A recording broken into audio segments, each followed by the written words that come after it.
Cuando se calma el bullicio de la ciudad y se van apagando las luces de la casa, se enciende la luz del entendimiento.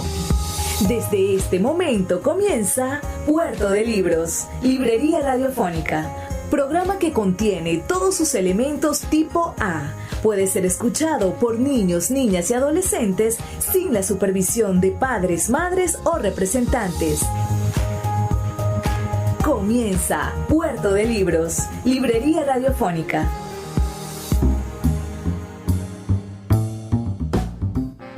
Bienvenidos a Puerto de Libros, Librería Radiofónica. Les habla Luis Peroso Cervantes, quien de lunes a viernes, de 9 a 10 de la noche, nos acompaña en este espacio a través de la Red Nacional de Emisoras Radio Fe y Alegría. 21 emisoras conectadas para llegar a sus hogares con libros, con ideas, con esas armas, y me perdonan que utilicen la idea del arma, ¿no?, que es violenta, pero también nos sirve para defendernos. Cuando toquen a su puerta las señoras del Consejo Comunal con las mentiras de los políticos, bueno, usted le dice, yo tengo un libro con que defenderme. O cuando lleguen a la puerta cualquier persona que no tenga en su alma esa humildad que necesita y que ofrece el conocimiento, bueno, usted puede prodigarle también un poco de la suya, que es esa energía que dan los libros. Por eso, si te encuentras en sintonía, te pedimos que reportes tu sintonía, que nos digas dónde te encuentras, desde dónde nos escuchas, al 0424 672 3597, 0424 672 3597. Hoy estaremos emitiendo nuestro programa número 240 y tendremos un invitado bastante interesante. Estamos hablando con un empresario, un emprendedor del mundo de los libros, también escritor e intelectual, y ya descubriremos también, intentando crear esos nexos que existen entre su profesión y su pasión, que definitivamente son los libros, a lo que se dedica las 24 horas del día. Me refiero al médico, al psiquiatra David Malavé, que está conectado con nosotros desde España vía WhatsApp. ¿Cómo está, maestro? Es un placer de verdad saludarlo. Quisiéramos pedirle un saludo para nuestra audiencia en Puerto de Libros, Librería Radiofónica. Bueno, muy agradecido por tu muy amable presentación, ¿no? Algo hiperbólica, pero agradecido, y bueno, un saludo a toda nuestra gente maravillosa allá en Venezuela, que como bien dices tú, todos los días está y haciendo lo imposible para contener la avalancha de estafa crónica a las que nos tienen sometidos los políticos allá, pero que bueno, gracias a iniciativas como la tuya, como tu programa, como tu actuar cultural, porque tú eres un gran promotor, yo te sigo por la red y veo todo el tiempo lo que allá en medio de circunstancias tan difíciles y llevas adelante y con éxito, y no, nada, que no queda sino decirles a todos que los que estamos afuera seguimos en contacto y los admiramos mucho, tanto a ti como a todo el público que te escucha en Venezuela y a toda la ciudadanía venezolana.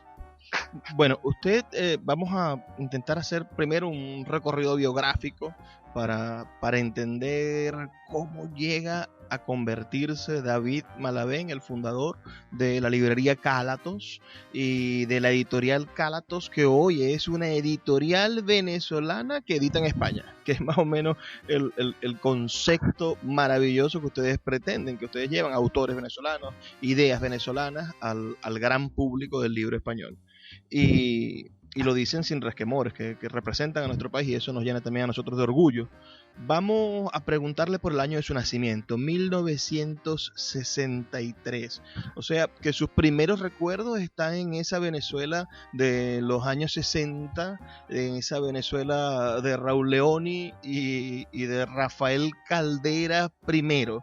Cuéntenos cuáles son sus primeros recuerdos del país, esa prefiguración cuando usted se dio cuenta que existía una bandera o que existía una nación o que estaba más allá de las fronteras domésticas? Bueno, ¿qué te puedo decir? Esa es una Venezuela que uno añora tanto, que extraña tanto, ¿no? Un país realmente entusiasta, muy volcado a formarse para el futuro, un país que tenía mucha confianza en sí mismo, que pensaba que lo que vendría a futuro sería cierto. Y todavía no había en los 60 esa inundación de dólares que luego yo creo que empezó a pervertir todo, pero era un país con una vocación modernista tremenda, ¿no? Y yo recuerdo una Caracas que cuando yo fui a los primeros viajes con mis padres a Estados Unidos o fuera del país, Argentina, uno pensaba en Caracas como una ciudad moderna, en Maracaibo también como ciudades modernas que no tenían nada que envidiarle a las otras capitales del mundo, ¿no? Y bueno, eso te hablaba de que había una fe muy grande en lo que estaban haciendo nuestros mayores y que íbamos por un camino que jamás nos imaginamos que iba a ser tan torcido después. Al mismo tiempo, junto a esa visión o sensación de que éramos una nación volcada a la modernidad, también tengo recuerdos muy hermosos de una Venezuela rural y campestre y con una naturaleza todavía muy virgen, ¿no? Yo recuerdo que íbamos mucho a las playas de Cata y de Choroní, así como paradisíacas, era una cosa que uno no veía en otro lugar del mundo, ¿no? Y los parques alrededor de Caracas, el Ávila, la naturaleza, los paseos que hacíamos al llano o al interior de Venezuela eran realmente maravillosos, porque, bueno, sí, había pobreza. Yo recuerdo que efectivamente había mucha pobreza. Me acuerdo cuando fuimos al estado donde yo nací, el estado Trujillo, que mi papá médico, como yo también médico, nos mostraban muchas veces las barrigas hinchadas de los niños, ¿no? Lo que llamaban los tripones. En Margarita recuerdo mucho eso, de ver a los niños con ropita, con calzado muy humilde y las barrigas de las parasitosis, ¿no? Tripones por las parasitosis que avientan y por inflan así el abdomen por la inflamación. Y recuerdo todas esas cosas, pero también recuerdo que era una Venezuela muy sana, que si bien había la pobreza que te comento, no había esa violencia ni teníamos esa cosa tan terrible de las últimas décadas de los asaltos o los robos o este tipo de situaciones, ¿no? Mucho menos se pensaba en esa cantidad de asesinatos o de secuestros o de cosas que ahora vemos. Así que te digo que en general era un balance muy positivo el de Venezuela, ¿no? Una Venezuela de verdad que se estaba construyendo, que estaba luchando mucho, que sí es verdad que no todo el mundo estaba, digamos, incluido, no todo el mundo participaba de los beneficios del progreso. Había un optimismo de que se iba a lograr que toda la población entrara en el sistema educativo, en el sistema de salud, en el sistema de conseguir un empleo estable, ¿no? De mejorar. Sobre todo había una fe muy grande en que uno con esfuerzo podía mejorar y que valía la pena esforzarse y estudiar y trabajar. Eso es algo que yo recuerdo mucho de esos años 60, 70, ¿no? Claro. Después sí. Dime, tú dime. Le iba a preguntar por su hallazgo del libro, entonces, en el medio de esa Venezuela que le ofrecía un contraste maravilloso y lleno de esperanza, y que imagino que en la casa de su padre, como profesional, como médico, aprovecharon ese crecimiento del país. Me gustaría saber cómo consigue David Malaver los libros, cómo llegan a su mano y cómo se empieza a apasionar con ellos. Bueno, yo tenía unos abuelos muy lectores, mi mamá, mi papá también eran personas que leían mucho, nos inculcaban el amor y el valor por la lectura, por los libros. pasamos mucho tiempo, como mis padres eran médicos y trabajaban todo el día, pasamos mucho tiempo con los abuelos que tenían una pasión muy grande por la lectura, y tenía una prima mayor que nosotros, que ya ella se encaminaba al estudio de la literatura, y bueno, me contaba de lo que ella estudiaba, ¿no? Yo todavía era un muchacho y ella ya estaba empezando la universidad y nos iba comentando lo que ella estudiaba en la escuela de letras. Y con eso y con el gusto que tenían mis abuelos y mis padres por los libros, bueno, uno empezó a leer y bueno, un mundo maravilloso que se te descubría, increíble, porque además, oye, mira, me acordé ahorita que me hiciste recordar a esta prima tan querida, lamentablemente fallecida.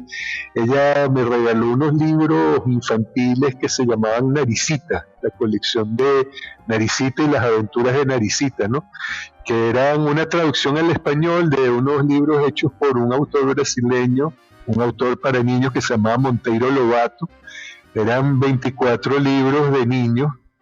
Y bueno, eran maravillosos porque transcurrían así en el campo en Brasil. También esa época de los 60 en Brasil también transcurría yo creo que todavía con mayor optimismo y mayor esperanza en la modernidad que nosotros. Ellos hacían de eso, digamos, una ideología nacional. Y bueno, me leí todos esos libros, eso me llevó a otros, a los libros de aventuras de Tom Sawyer, de Huckleberry Finn, de La Isla del Tesoro, bueno, los libros de Emilio Salgari, todas esas maravillas de aventura que uno lee entre la niñez y la adolescencia y que te abren el amor por la literatura y te hacen entender que mientras estés leyendo y tengas buenos libros cerca de ti, nunca vas a estar solo, ¿no? Siempre vas a tener entretenimiento y en qué ocupar la mente y siempre una oportunidad para descubrir nuevos horizontes, ¿no?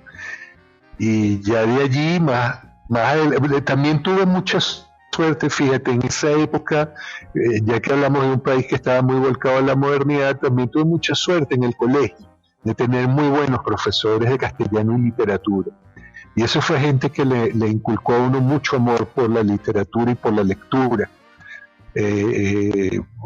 No creo que hoy en día eso ya no existe o poco, pero la verdad que yo tuve maravillosos profesores de castellano y literatura que bueno, mira, desde doña Bárbara, parte entonces con aquel entusiasmo que tenían los educadores de esa época, la literatura de gallegos y hasta me acuerdo aquel bodrio que nos metían en los colegios a todos de María de Jorge Isaac, pero claro, cuando te lo explicaron, dime. Bueno, no, tengo que interrumpirlo porque vamos a hacer una pequeña pausa para escuchar los mensajes de Radio Fe y Alegría, estas campañas que intentan también crear un poco de conciencia con la pasión que tienen los maestros de Fe y Alegría y que el IRFA, el Instituto Radiofónico de Fe y Alegría, intenta también propagar los maravillosos valores de una educación desde el trabajo comunitario. Vamos a hacer una pequeña pausa de 2 minutos y ya volvemos con más de Puerto de Libros, Librería Radiofónica. Síguenos en @Librería Radio. El poeta Luis Peroso Cervantes le acompaña en Puerto de Libros, Librería Radiofónica, por Radio Fe y Alegría, con todas las voces. Seguimos en Puerto de Libros, Librería Radiofónica. Me encuentro conectado a través de WhatsApp, quizá por eso ustedes escuchen de vez en cuando alguna interferencia en la voz de nuestro invitado, pero espero que la perdonen, así que pueden enviarnos un mensajito de texto reportando su sintonía al 0424-672-3597 o a nuestras redes sociales @Librería Radio en Twitter y en Instagram. David Alejandro Malavé es médico, psiquiatra, especializado en psicoanálisis, que devino desde el año 2006 en un promotor cultural importante para la ciudad de Caracas, creando junto a su esposa la librería Cálatos, que fue durante 10, 12 años, antes de que apareciese el Lugar Común, creo yo, el principal referente de una oferta cultural, literaria, desde la empresa privada, generando alternativas de desarrollo para presentaciones de libros, para actividades constantes, con un café bellísimo y con una manera de crear un ecosistema para el libro que por sí solo el espacio fuese un elemento de promoción de la lectura, además de los planes que se desarrollaban. Al lado de la iniciativa del señor Malavé está otra iniciativa maravillosa como la librería El Buscón de Catina Enríquez, y creo que son los dos ejemplos de librerías perfectas de Venezuela, esas librerías que quisiéramos replicar en cada una de las ciudades y que debería ser una oferta constante y que y finalmente termina constituyendo a los países como países lectores, porque son los espacios que invitan a leer y a comprar. ¿Cómo David Malavé pasa de ser un psiquiatra, un estudioso también, bueno, de esa disciplina, un estudioso también social, porque los psiquiatras y los psicoanalistas son científicos sociales, además de la ciencia natural que le ofrece la medicina, pasa al mundo de los libros y a ser emprendedor en ese mundo? Bueno, mira, yo tenía una visión bastante pesimista de lo que nos pasaba en Venezuela, ¿no? Y pensé que tarde o temprano íbamos a tener que radicarnos afuera. Y le metí mucha cabeza al asunto y dije, bueno, si yo me tengo que emigrar, ¿qué haré, no? Porque no es fácil, digamos, revalidar los estudios médicos fuera del país. Y una de las cosas que pensé es, bueno, mi pasión es después de la medicina, o incluso mayor que la medicina, ha sido siempre la literatura, ¿no? Y la lectura. Incluso yo cursé algunos semestres de la escuela de letras, iba mucho, yo me iba a veces del hospital, salía del hospital y me iba ahí mismo en la UCB a la maravillosa escuela de letras de la UCB, a las clases, y a escuchar a grandes maestros como López Pedraza, o como Jaime López Sanz, o como María Fernanda Palacio, ¿no? Y después volví al hospital porque tenía guardia. Entonces, pensé mucho que si emigraba me iba a dedicar a los libros. Y bueno, en un momento dado todavía podíamos hacer muchas cosas en Venezuela, hicimos la librería. Como te digo, bueno, veníamos a España, llevábamos libros para allá, importábamos. Se nos ocurrió ese modelo de hacerlo con un café, y la verdad que en ese espacio tan maravilloso de los galpones, habiendo tenido la fortuna de ver en otros países librerías, se nos ocurrió pues hacer esa terraza, aprovechar ese maravilloso clima nuestro tan sabroso, que uno se puede estar en pleno enero o diciembre bajo la mata de mango revisando un libro y disfrutando un café, mientras aquí hoy a 30 de octubre ya nos estamos congelando. Entonces hay que ver las maravillas y las bondades de un país como Venezuela, ¿no? Y nada, se fue armando el concepto y fue muy exitoso, ¿no? Muy exitoso, y la verdad que bueno, sí, es verdad, ya había referentes muy importantes como el Buscón, o como la librería Lectura, o como la librería Suma, pero digamos que quizás la originalidad fue, aparte de la buena selección, sumarle el café y esa otra ese otro aspecto, digamos, de hacer de la librería no solamente una venta, sino un lugar de encuentro con la gente, ¿no? De que hubiera un espacio para sentarse a hablar, para disfrutar, para hablar con los autores, hacer la presentación y un poco entretenerse uno también con el diálogo, ¿no? Con la buena conversa. Eso yo creo que me viene del psicoanálisis. Al fin y al cabo, la buena conversación es muy sanadora y la amistad también. Y bueno, mira, los vínculos son muy, muy grandes porque el psicoanálisis trata de una conversación profunda con un otro y de una narrativa que tú mismo haces de ti a un otro que es el psicoanalista, y un poco la narrativa funciona como terapia, o lo que tú puedas escribir funciona también terapéuticamente, y de allí venía mi chiste de que la librería era una comunidad terapéutica y en medio de la crisis económica la lectura una especie de terapia, lo que llamamos la biblioterapia, entonces la libroterapia, ¿no? Y esas eran las actividades un poco que yo decía, bueno, aquí estamos en plan de comunidad terapéutica y aquí todos están bienvenidos a leer, porque como es muy caro psicoanalizarse, vengan a la lectura que es más económica, ¿no? Y bueno, por ahí van un poco los tiros, que la narrativa de tu problema también tiene que ver con la narrativa que tú puedes encontrar en los autores, o lo que dicen los otros autores, que al fin y al cabo no es sino escribir sobre tu vida. Dime que te interrumpo, que si no paro de hablar. Háblame. Sí. El problema aquí es que WhatsApp tiene como un breve delay de tiempo, de entrega de los mensajes.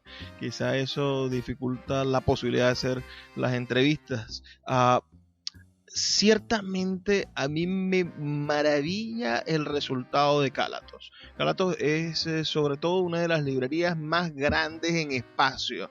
Es verdaderamente el local, creo que es el local de la librería más grande que bueno, dejando por fuera la pulpería del libro, ¿no? Que es como un galpón, pero librería como centro cultural, creo que es uno de los espacios más grandes que he visto como librería. Y la manera en la que ustedes generaron el espacio de comodidad, muebles dentro, el café con esa terraza que verdaderamente es hermosa y donde hemos compartido momentos memorables. Ahora, esa idea que usted acaba de soltar, donde el lector, el que va a Calatos, va a entregarse a una terapia psicológica, psicoanalizando ya con la experiencia que tuvo usted, más de 10, 12, bueno, desde 2016 a casi 15 años en la gestión del libro venezolano. ¿Cómo podría usted, o qué tipo de neurosis desarrollan los lectores venezolanos? ¿Cómo es el lector de Caracas? Bueno, mira, te diré que, bueno, yo creo que ahorita la angustia neurótica de cualquier lector en Caracas es que no hay mucho, porque es muy difícil enviar al país, ¿no? La mayoría de las exportaciones al país no se dan por la situación económica nuestra. Entiendo yo que a medida que se ha como dolarizado la economía, ya empiezan a aparecer más libros, porque ya puede haber un referente en cuanto a precio o en cuanto a costo, ¿no? Pero también el que produce el libro tiene que poder cubrir los gastos, ¿no? Si no, es imposible. Esa diría yo que es la principal angustia, pero te voy a contar algo. Yo creo que el lector caraqueño, el lector venezolano en general, le estamos hablando a todo el país, yo desde afuera he aprendido a valorarlo mucho. Me parece mentira, pero es un lector sabes que hay como este mito de que los países cultos de América Latina son Argentina, Uruguay, el Cono Sur y México, y yo me he encontrado de verdad viviendo en el exterior que el venezolano es una persona muy preparada, muy leída, con muy buen gusto por la buena literatura. Incluso, me atrevo a decir, es muchísimo más crítico y más exigente que muchos lectores de acá, de España. Te puedo comentar algo que cuando yo todavía vivía en Venezuela y vendíamos mucho para acá a España, porque tenemos una hija acá que ya con niños y todo eso, casada aquí, veníamos y aprovechamos para hacer compras de libros para llevar a Venezuela, y los mismos exportadores españoles se asombraban de la calidad de los títulos que llevábamos a Venezuela. Me preguntaban, a veces cuando yo venía y compraba poesía, me decían, pero ¿y la gente se lee todo eso? Porque aquí en España no se vende la poesía. Aquí en España ya nadie compra poesía. Yo le digo, mira, tú no sabes la locura que hay en Venezuela por la poesía. De hecho, es un país que lee mucha poesía y escribe muy buena poesía. Y eso lo ves pues reflejado en los premios que venimos acumulando en los últimos tiempos, como el premio reciente de Yolanda Pantin. O sea, es decir, en la calidad de la poesía de ella, más todo un cúmulo de trabajo, tanto de lectores de poesía como de escritores de poesía, que se va sumando y que hace una masa de gente muy crítica respecto a una lectura tan difícil como la de poesía, ¿no? Lo mismo en narrativa. Yo a veces veo que aquí en España las librerías sí venden bestsellers, así como para entretenerte, pero tú muchas veces no encuentras que haya una venta grande de libros y hay una literatura más profunda o más elaborada o más arte, ¿no? Más literatura como arte. Que sin embargo nosotros en Cálatos se nos vendían, por decir, Hermann Broch y La muerte de Virgilio. Yo me llevaba 5 y 5 se vendían y me quedaba corto y tenía que pedir a España más. Y los españoles asombradísimos de que, oye, pero estás pidiendo más de este libro aquí en España no se vende. Entonces... Esa es una muy buena noticia, me parece espectacular ese aporte que tú nos estás dando. Vamos a hacer otra pausa y bueno, siempre estamos haciendo estas pausas maravillosas para poder escuchar los mensajes de fe y alegría. Ustedes pueden aprovechar este tiempo, los que nos escuchen, para escribirnos un mensaje de texto con sus opiniones al 0424-672-3597 o a nuestras redes sociales @librería radio en Twitter y en Instagram. A la vuelta vamos a intentar sacarle algunos secretos al señor David Malavé sobre el mundo del libro y el éxito que ha tenido Cálatos y Cálatos. Escuchas Puerto de Libros con el poeta Luis Peroso Cervantes. Síguenos en Twitter e Instagram como @librería radio. El poeta Luis Peroso Cervantes le acompaña en Puerto de Libros, Librería Radiofónica, por Radio Fe y Alegría, con todas las voces. Seguimos en Puerto de Libros, Librería Radiofónica. Me encuentro en línea con el editor y médico y autor también, David Alejandro Malavé, fundador junto a su esposa Artemis Nader de la librería Cálatos y también de la editorial Cálatos. Esta editorial Cálatos, ¿cómo una librería, cómo se le ocurre? Bueno, parece lógico, pero en Venezuela no es común. ¿Cómo se le ocurre a un librero, a un empresario de librería, a un vendedor de libros, sobre todo, y ahora con este comentario suyo, que traían bastantes libros, títulos internacionales, dando la oportunidad de, aprovechando el bloqueo que tenía el gobierno frente a las grandes distribuidoras, hacían ustedes su propio elemento de distribución y así conseguían ofrecerle a sus lectores títulos renovados, nuevos, todo el tiempo en sus estantes? ¿Cómo se le ocurre crear la editorial? ¿Por qué? ¿De dónde nace esa necesidad? Y si funcionó, yo creo que sí, pero cuéntenos esa historia de éxito. Bueno, éxito relativo, vamos a ver todavía porque estamos, digamos, aquí nada es fácil. Estas son economías muy maduras, muy complejas, donde entrar no es nada fácil y tienes que competir como contra miles de libros. Y por otro lado, ahorita, bueno, en este momento de la pandemia, quizás el año pasado no te hubiera dicho eso, pero este año con lo de la pandemia está todo muy difícil. Pero bueno, mira, te explico lo positivo, pues. Yo cuando venía mucho a España, antes de imaginarme que iba a vivir acá, observaba que había una carencia de títulos venezolanos. Yo no veía libros de autores venezolanos en oferta en España, ¿no? Y venía como estudiando la cosa.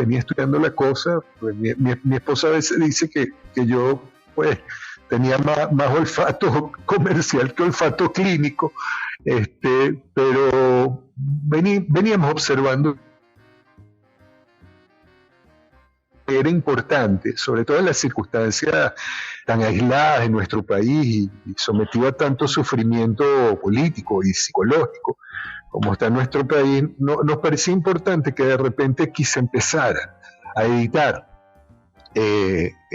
libros que no solamente mostraran las maravillas de lo que se hizo en poesía y en narrativa en Venezuela, sino también un poco ir construyendo una plataforma para poder eventualmente hablar sobre la tragedia de Venezuela, ¿no? Y con esa idea hicimos la editorial aquí, y así la pude vender yo aquí al gremio de editores y nos abrieron una puertita para entrar, ¿no? Eso, y en parte también, bueno, que yo siempre fui muy buen cliente, le dejé aquí todas mis cuentas muy bien pagaditas, pero bueno, argumentando muy bien las cosas logramos entrar, porque no creas, este es un mercado muy cerrado, no es fácil. Argentina y México tuvieron la viveza de hacer acuerdos gobierno a gobierno y fueron en su momento, bueno, claro, Argentina y México ya tenían una industria editorial muy desarrollada y en su momento negociaron la entrada en España, pero ya como tratados de comercio entre los gobiernos de España y de estos países, ¿no? A nosotros nos tocó todo muy difícil, sin ninguna ayuda institucional. Pero mira, yo no sé, yo cuando me meto algo en la cabeza puedo hablar por horas, ¿no? Y yo creo que los vuelvo tan locos que al final me dicen, bueno, David, mira, toma, aquí está. Cálatos tiene una hermosísima colección de poesía, me parece una de las mejores concebidas. ¿Cómo se crea la estética de Cálatos? Que tiene un tipo de papel, por lo menos los libros que se editaron aquí en Venezuela, que es los que más conozco, no conozco lamentablemente los más recientes, pero ¿cómo nace esa estética minimalista? ¿Cómo nace esa idea de un libro que a mí me pareciese que estuviese viendo el libro una pieza de arquitectura y estuviese frente a la arquitectura moderna, frente a la arquitectura que resalta las paredes en gris, que resalta las escaleras de piedra rústica, pero que comunican hermosura, belleza, y es lo que me presenta un libro de Cálatos de poesía. Por ejemplo, lo veo en un color plano, lo siento con una letra que resalta al tono del papel y que hace que el poema se comunique directo con el lector. ¿Cómo nació esa idea editorial, ese concepto? ¿Desde cuándo estuvo en la mente de David Malavé o quién lo ayudó a gestarlo? Bueno, te voy a ser honestísimo. En toda la estética de la librería y de la colección de libros, tanto de Venezuela como de aquí de España, la que está detrás del aspecto estético es mi esposa, es Artemis Nader. Ella, bueno, tú la conoces y has hablado con ella y todo esto, y ella es una mujer de un gusto exquisito, pues. Ella tiene otros defectos, pero el gusto es exquisito. Entonces, y bueno, y luego cuando tú te sientas, que después te da otros dolores de cabeza, cuando te sientas con los diseñadores, con quienes te diseñan los libros, te hacen maravillas, ¿no? La cosa es que después eso sea viable. Porque después vas aprendiendo que a nivel comercial hay otras cosas que de repente desde el punto de vista estético son muy, muy bien vistas, pero desde el punto de vista de la cruda realidad del mercado y de los reales, del big metal, no funcionan tan bien. Fíjate, Venezuela, hablando de las cosas buenas nuestras, ¿no? Que me da pie esta pregunta tuya para decirte esto. Venezuela es un país que tiene un gusto por las ediciones hermosas, realmente fuera de lo común.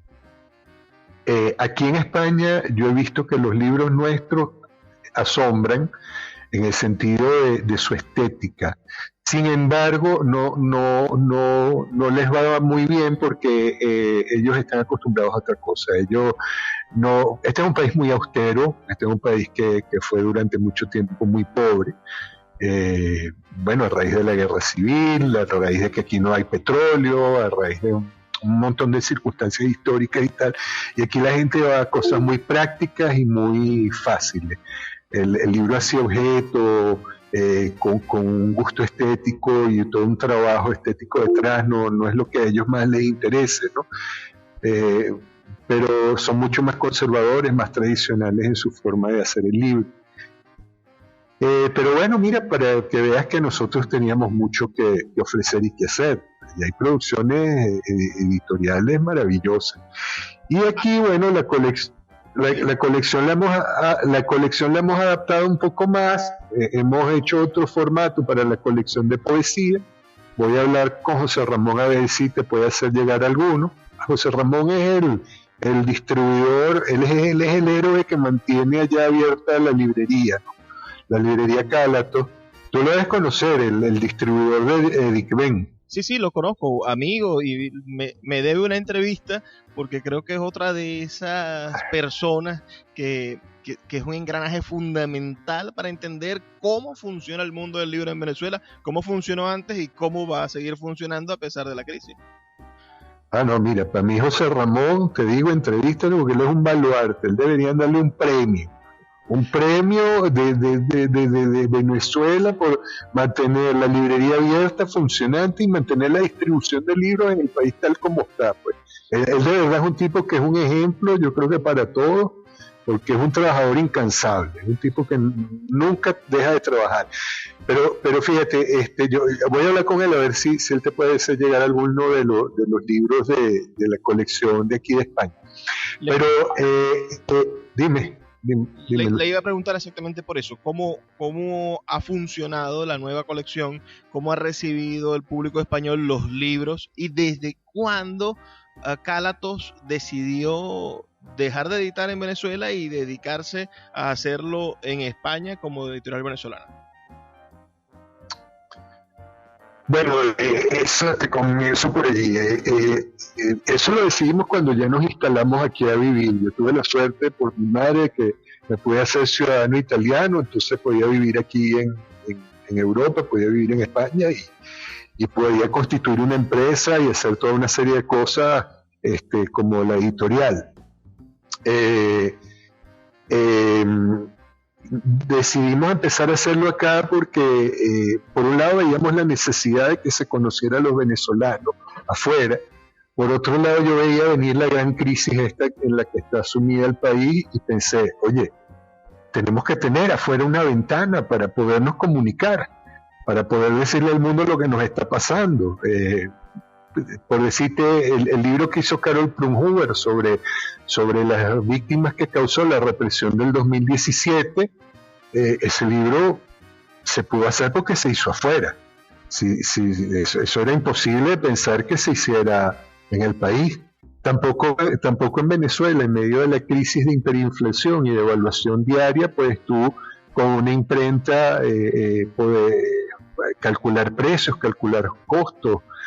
Tampoco se puede exportar o enviar al exterior. Entonces yo de alguna manera entendí claro, o me quedó claro que el negocio había que mantenerlo afuera, siempre con la idea de poder apoyar a nuestra gente y poder apoyar a nuestro país. Y bueno, es lo que hemos ido haciendo poco a poco, ¿no? Dime. Vamos a hacer otra pausa, maestro, pero antes me gustaría reconocer de verdad la labor de rescate que ustedes han hecho por poetas venezolanos, ¿no? Me llama la atención el caso de la publicación de los libros de María Antonieta Flores, por ejemplo, una gran Ujú. poeta a la cual sé que a ustedes los une una amistad especial.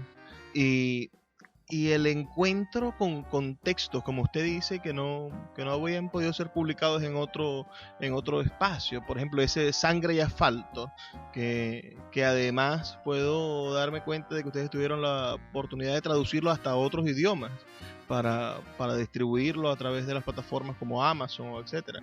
A mí me parece que el trabajo de rescate, de desarrollo de la literatura nacional, de potenciarla en el extranjero, creo que son las piezas que hacen falta para la construcción de la nueva realidad de Venezuela, de una realidad donde el empresario no sea demonizado, donde el emprendedor no sea el enemigo, porque aún usted camina por allí y ve a alguien montando un negocio y dice, ya quiere hacerse rico, pero si lo que queremos es producir, generar trabajo, generar bienes para el país, y el futuro necesita a hombres como David Malavé, necesita empresas como Cálatos, editoriales y librerías, y necesita iniciativas que todos podemos hacer.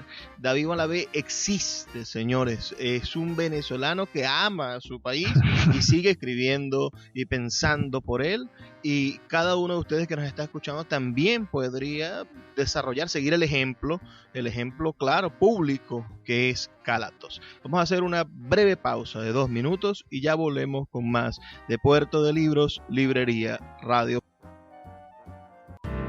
Escuchas Puerto de Libros con el poeta Luis Peroso Cervantes.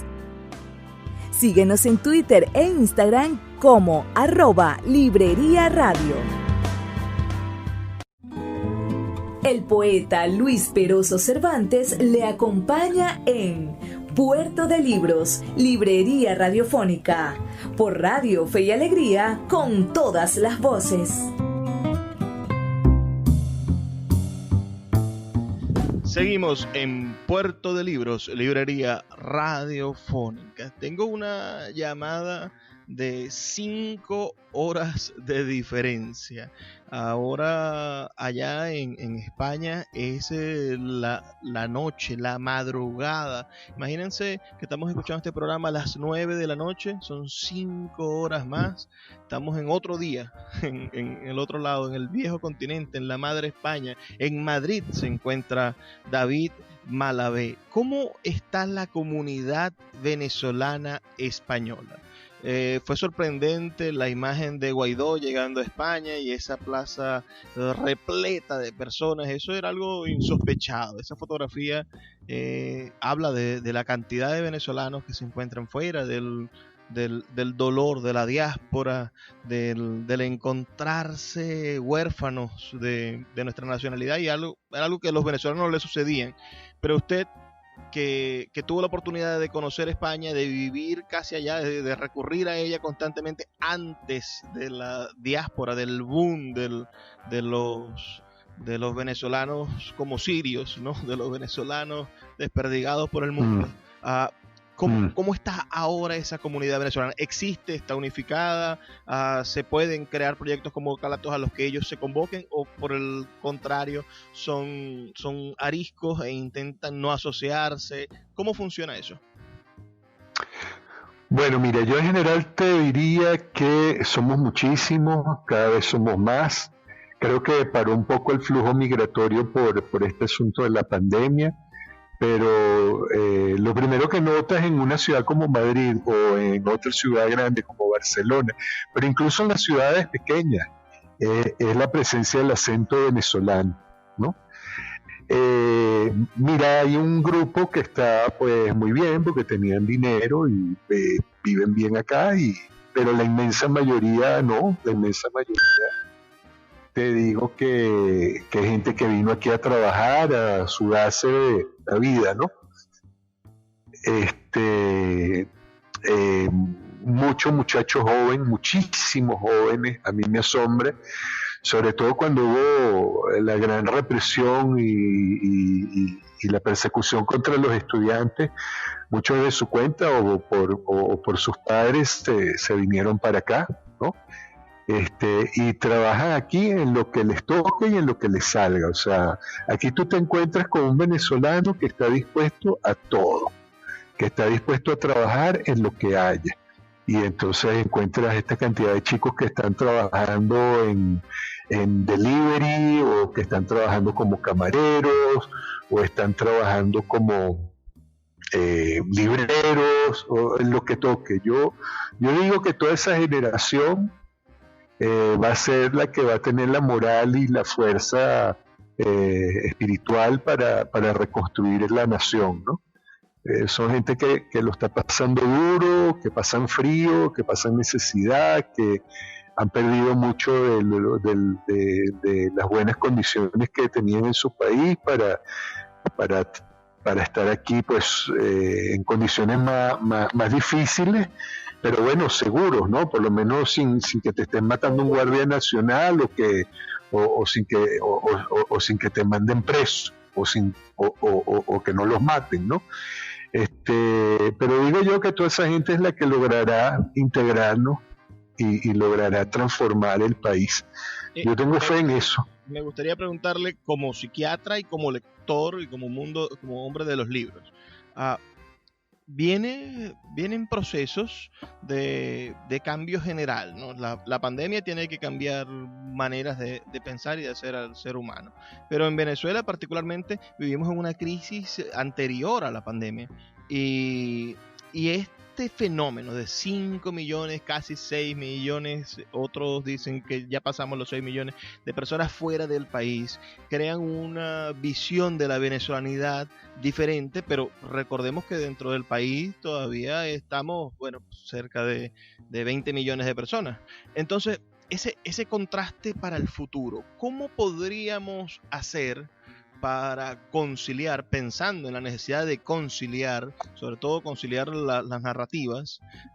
¿Cómo podríamos conciliar, quizá desde la literatura, pero la respuesta como psiquiatra me interesa, conciliar al país que debemos construir todos? Porque la diáspora, cuando regrese una parte, posiblemente regrese el 50 o el 40% de las personas que están fuera del país, pero eso son 2 millones y medio de personas, que es significativo, y con sus familias.